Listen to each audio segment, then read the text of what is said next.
대구와 경북교육청, 대구법원과 검찰청의 국회 국정감사가 열려 학교폭력 대책과 아동학대 법정용 문제점 등이 지적됐습니다. 대구 경북 경제자유구역청이 재기능을 하기 위해선 파견인원 감원과 과감한 조직 개편이 필요하다는 지적이 제기됐습니다. 차고지 제도가 효과를 거두지 못하면서 도심 도로변과 주택가의 대형 화물차 불법 주차가 사라지지 않고 있습니다.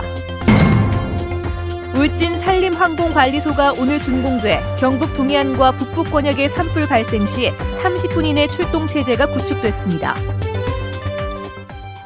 네, 여러분 안녕하십니까? 대구 경북 소식 전해드립니다. 도심 도로와 주택가를 점령하고 있는 대형 화물차들의 불법 주차 문제, 어제 오늘의 일이 아닌데요. 이 소음과 공해, 안전 문제가 심각하지만 좀처럼 개선되지 않고 있습니다. 형식적인 차고지 제도 때문인데 그 실태를 도성진 기자가 집중 취재했습니다. 아침 시각 대구 남구의 한 도로, 덤프트럭과 굴착기, 관광버스는 물론 청소차까지 줄지어 불법 주차돼 있습니다. 두류공원 주변 도로는 상황이 더 심각합니다. 대형차 기사들이 먼 차고지를 두고 집과 가까운 도로가를 주차장처럼 쓰고 있는 겁니다. 집이 옆인데 차고지가 저 고랭이 뭐 이런데 차고지 해놨는데 이거는 시에서도 큰 차를 주차를 하려고 근데 큰 차를 공영 주차장이라고 만들어주잖아요. 근데 큰 차는 없단 말이야. 집 자체가 만들어주지가 않아. 매연과 소음은 물론 교통정체와 사고 위험까지 있지만 좀처럼 해결되지 않고 있습니다. 제일 위험한 건 어쨌든 우리 여기 나오는 사고 위험입니다. 일단 안 보이고 더구나 위에 경사가 졌잖아요. 나무하고 있고 이렇구만 전혀 안 보입니다. 대구 경북 지역에서 최근 3년 동안 적발된 화물차의 불법 밤샘 주차는 7,700여 건, 한 해 평균 2,500건이고 전국적으로는 3만여 건이 적발되고 있습니다. 문제는 형식적인 차고지 제도입니다. 건설기계 등 대형차는 의무적으로 차고지를 둬야 하는데 상대적으로 땅값이 싼 변두리 지역에 구색만 갖추는 경우가 대부분입니다. 서류상에만 있고 잡초만 무성한 유령 차고지가 곳곳에 방치된 실정. 지자체마다 공영 차고지를 운영하고 있지만 수가 적고 외곽지에 있어 재고시를 못하고 있습니다. 대구 북구에 있는 금호 공영 차고지의 지난해 이용률은 54.9%로 전국 평균 65%에 크게 못 미쳤습니다. 때문에 실효성 없는 일회성 단속보다는 그린벨트 활용 등 근본적인 대책 마련이 시급한 상황입니다. 그린벨트 땅을 소유한 원주민에 대해서 대형 차량의 그 주차 공간을 설치해서 운영할 수 있도록 규제를 좀 완화할 필요가 있지 않나 저는 그렇게 생각을 하고 있습니다. 대구시는 그린벨트 활용 취지에 공감한다며 현실성 있는 법 개정과 함께 화물차 불법 주차 문제 해결에 나서겠다고 밝혔습니다. MBC 뉴스 도성진입니다. 대구시가 세금 수십억 원을 들여 택시기사 쉼터를 만들기로 했습니다. 그런데 특정 지역에 대형 복지센터 한 개만 짓는 것으로 가닥이 잡히면서 택시기사들과 시민단체가 반발하고 있습니다. 어찌 된 영문인지 윤영균 기자가 취재했습니다. 좁은 운전석에서 보통 하루 10서너 시간을 일해야 하는 택시기사. 쏟아지는 졸음은 물론 생리 현상을 해결하는 것도 곤란할 때가 많습니다. 실제로 화장실 같은 건 많이 부족하지요. 그럼 어떻게 해결하세요? 주차장, 버스 주차장이나 이런 데고. 택시기사들의 이런 고충을 덜어주기 위해 대구시는 20억 원에서 30억 원의 예산을 투입해 쉼터를 만들기로 했고 전국 택시산업노동조합이 53억 원을 출자하기로 했습니다. 하지만 기대와 달리 쉼터가 아니라 달서구 한 곳에 대형 복지센터를 짓는 것으로 가닥을 잡았고 출자금을 마련하기 위해 기사들 산학금에서 매일 1,000원 정도씩 빠져나가는 것으로 전해지면서 택시기사들이 반발하고 있습니다. 택시 노동자는 밖에서 1시간씩 내지는 30분씩 노동을 더 해야 된다는 얘기입니다. 그럼 이런 노동력 착취가 실제로 복지센터라는 명목하에 노동 착취가 이루어지고 있는 구조이기 때문에 이게 맞지 않다는 것입니다. 전국 택시산업노동조합은 이미 재단법인을 만들어 2,000제곱미터에 가까운 땅을 구입했고 노조 간부 11명으로 이사회 구성까지 마쳤습니다. 처음에 추진 과정에 이사진 구성이라든지 추진 세력이 있어야 되지 않겠나.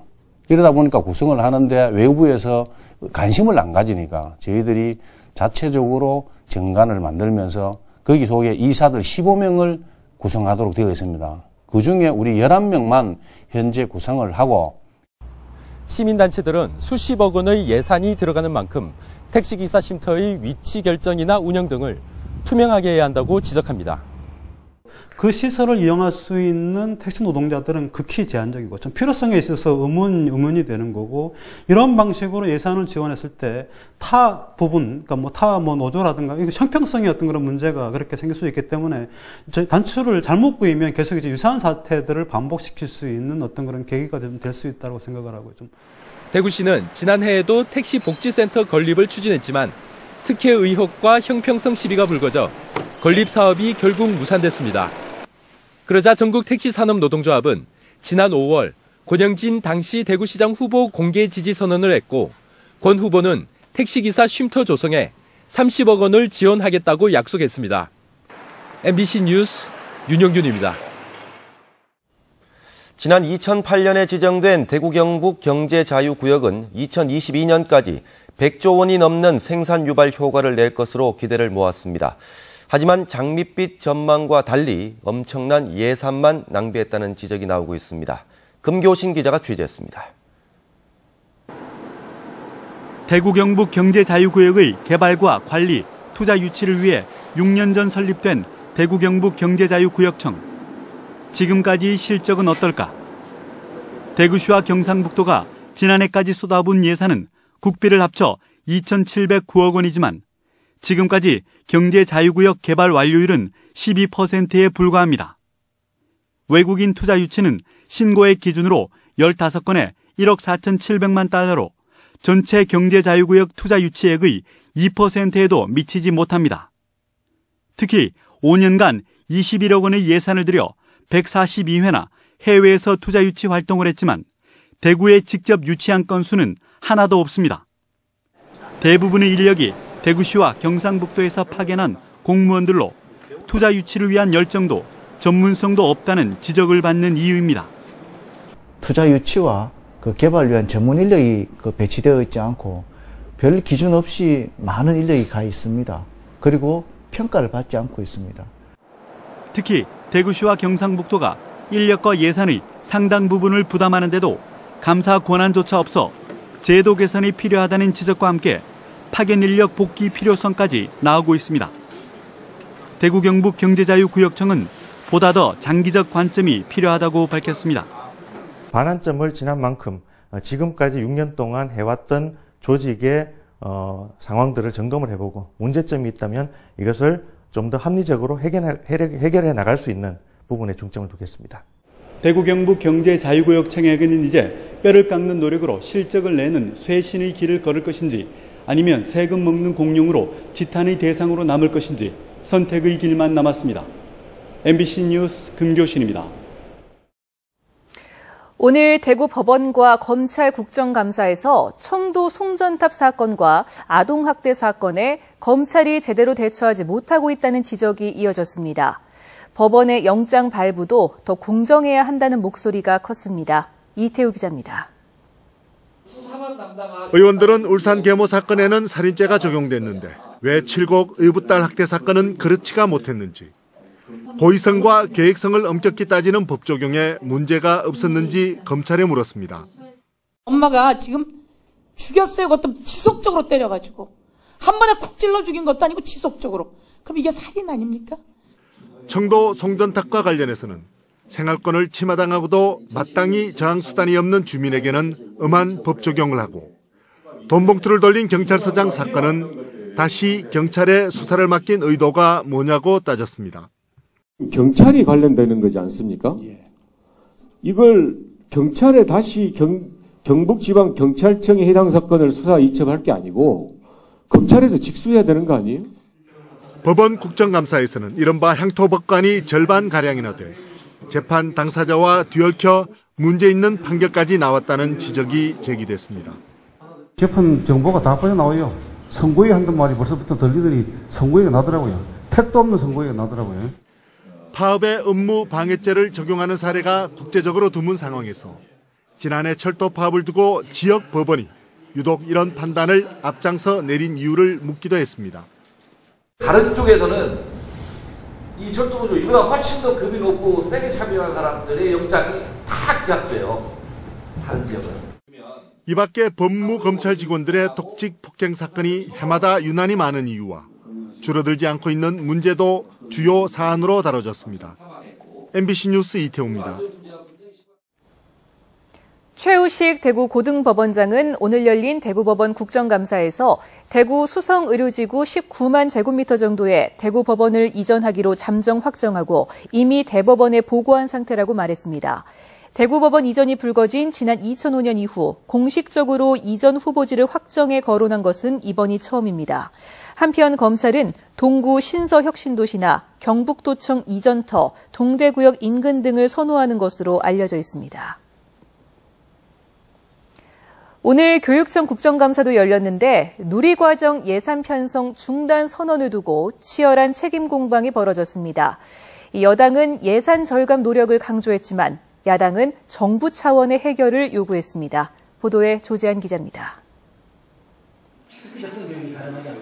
야당 의원들은 무상 보육 과정인 누리과정은 현 정권의 공약 사항인데도 예산을 시도교육청에 떠넘겨 재정을 파탄내고 있다고 지적했습니다. 사과도 하지 않고 교육감들하고 협의한 사항이니까 당신들이 내라 라고 하는 것은 저는 정부가 해야 될, 국가가 해야 될 일이 아니고 그야말로 저는 후한무치한 정부라고 생각을 합니다. 여당 의원들은 세수 부족으로 교육 예산이 어려워진 만큼 예산 절감 노력으로 누리과정 예산을 마련해야 한다고 맞섰습니다. 지방교육재정교부금법에 의해서 일정 규모의 교부금이 쉽게 말해서 따박따박 들어오니까 지금까지 좀 재정 운영을 좀 방만하게 한 것 아니냐는.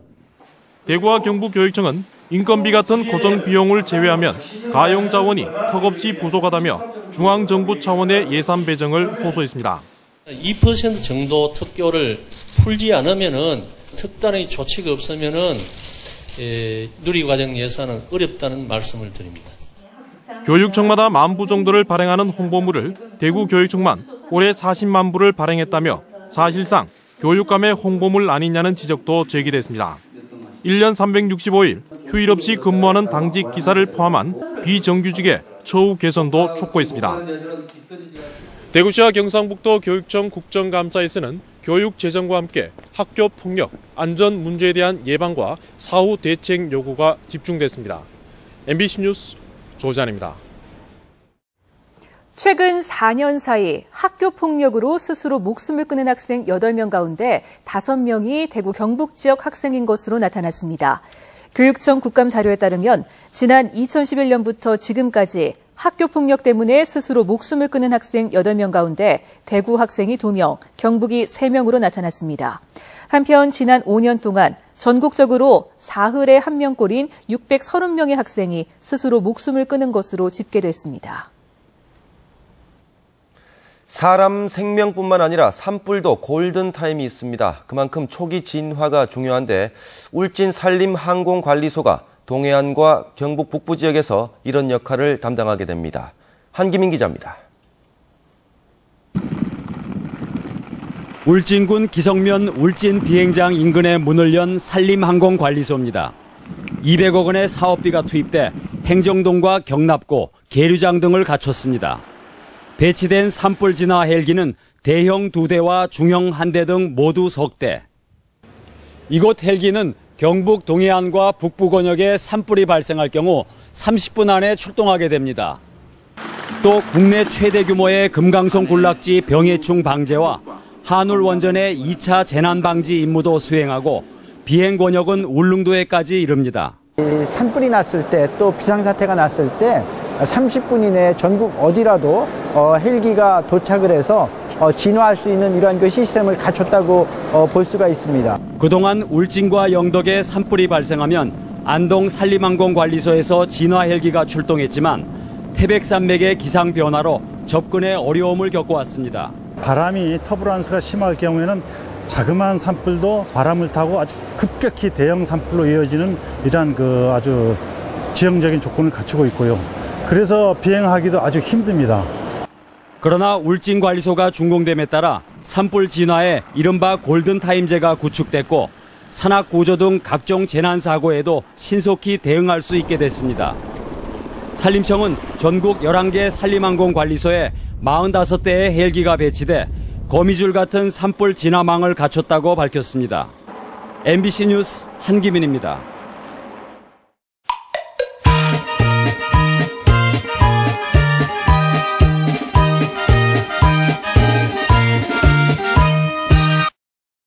하나, 둘, 셋, 잘라주세요. 네, 인사드립니다. 네, 오늘 우리 지역에서 벌어진 의미 있는 행사를 전해드리는 동네 한 바퀴 정미옥입니다. 저는 지금 동명 작은 도서관 개관식이 열리고 있는 칠곡군 동명면에 나와 있는데요. 교육문화시설이 열악한 농촌 지역민들에게는 이 도서관 개관이 매우 기쁜 소식이어서 마치 잔치가 열린 듯한 분위기입니다. 예, 동명은 지리적으로 외관이나 이런 석적, 북삼, 이 읍지역과 좀 많이 떨어져 있습니다. 그래서 어떻게 보면 문화가 좀 소외된 그러한 점도 없지 않아 있습니다. 그래서 이번에 저희들이 이 작은 도서관 개관을 계기로 해서 우리 청소년들에게는 꿈을 키워주고 또 우리 지역의 어르신들한테는 문화와 소통의 그러한 문화 쉼터로 만들어 나갈 그런 계획입니다. 대구 수성구에서도 반가운 소식이 있었습니다. 수성구 주민들의 수건 사업인 수성국민체육센터 기공식이 오늘 수성구민운동장 부근 범어근린공원에서 있었는데요. 농구와 배구, 배드민턴 등이 가능한 다목적 실내체육관인 수성구민체육센터는 오는 2016년 준공될 예정입니다. 누가 머리를 잘 만지는지 기량을 겨루는 미용 경기대회가 상주 실내체육관에서 열렸습니다. 오늘 대회에는 학생부와 일반부 2개 부분 37개 종목의 미용인들이 참가해 새로운 유행 트렌드에 빠르게 대응할 수 있는 미용 기술을 뽐냈습니다. 나라를 위해 희생하신 유공자들이 없었다면 지금의 발전과 안정은 없었겠죠. 포항 실내체육관에서는 2014 국가유공자 가족 나라사랑 한마음 대회가 열려 국가유공자 가족과 군인, 학생 등 3,500여 명이 참가해 다양한 행사를 가졌습니다. 이번 행사는 국가유공자에게는 감사와 보온을 표하고 자라나는 청소년에게는 나라사랑 정신을 일깨워주는 소중한 기회가 된 듯합니다. 동네 한 바퀴 정미옥입니다.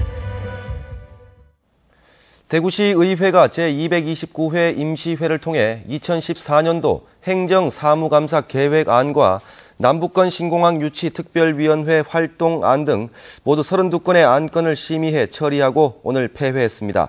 오늘 본회의에서 조재구 의원은 자유 발언을 통해 양질의 상수원 확보를 위한 취수원 이전 추진을 촉구했고, 유규하 의원은 도심 관광, 문화산업 활성화 지원, 인프라 구축 등을 요구했습니다.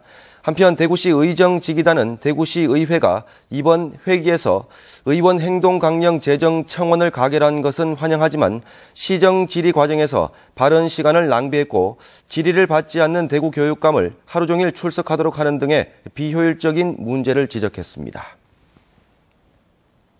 국회 국토교통위원회 이완영 의원이 한국철도시설공단에서 받은 자료를 보면 노후된 철도시설물 가운데 시급한 조치가 필요한 시설물이 40%나 되는 것으로 드러났습니다. 하지만 관련 예산은 지난 2004년 846억 원에서 지난해 662억 원으로 21.7%가 줄어 2004년에는 315km 레일과 침목 26만여 개가 교체됐지만 2012년에는 레일 170km, 침목은 8만여 개만 교체됐습니다. 제69주년 경찰의 날을 맞아 대구경찰청은 이상식 청장 등 전 직원이 참석한 가운데 기념식을 열고 서진교 총경에게 녹조 근정 훈장을 전달하는 등 13명에게 정부 포상을 하고 360여 명의 경찰관에게 표창을 수여했습니다. 경북경찰청도 권기선 청장을 비롯한 경찰관 180여 명이 참석한 가운데 기념식을 열고 특별 승진자와 유공경찰관, 시민에게 포상을 하고 다양한 기념 행사를 가졌습니다. 경북경찰청이 오늘 경북사회복지공동모금회와 업무 협약을 맺고 6천여 명의 경찰관이 매달 자발적인 모금 활동을 통해 모은 기금을 소년소녀가장 정기 후원과 사회공헌사업 등에 사용하기로 했습니다. 또 컴퓨터 수리와 같은 재능 기부와 영세 복지시설 위문 등 저소득 소외계층을 위한 다양한 프로그램도 지원할 예정입니다. 구미세관에 따르면 지난달까지 구미 지역 총 수출액은 241억 8천만 달러로 지난해보다 10% 줄었고 수입은 97억 3천만 달러로 11% 늘어나 구미 지역의 올해 수출 목표액 380억 달러 달성에 빨간불이 켜졌습니다. 무역수지 흑자도 114억 5천만 달러로 지난해보다 12% 감소했습니다. 이 같은 수출 감소세는 구미 지역의 주력 수출품인 휴대폰과 LCD 등 전자제품의 수출이 7% 감소했기 때문입니다. 안전행정부가 지자체의 재정 현황을 통합 고시한 결과 봉화와 청송군의 재정 자립도가 전국 최하위권으로 나타났습니다. 전국 지자체의 평균 재정 자립도는 50%지만 봉화는 10.2%, 청송군은 10.5%로 재정 자립도 하위 5개 지자체에 포함됐습니다. 네, 지금까지 대구 경북 소식 전해드렸습니다. 여러분 고맙습니다.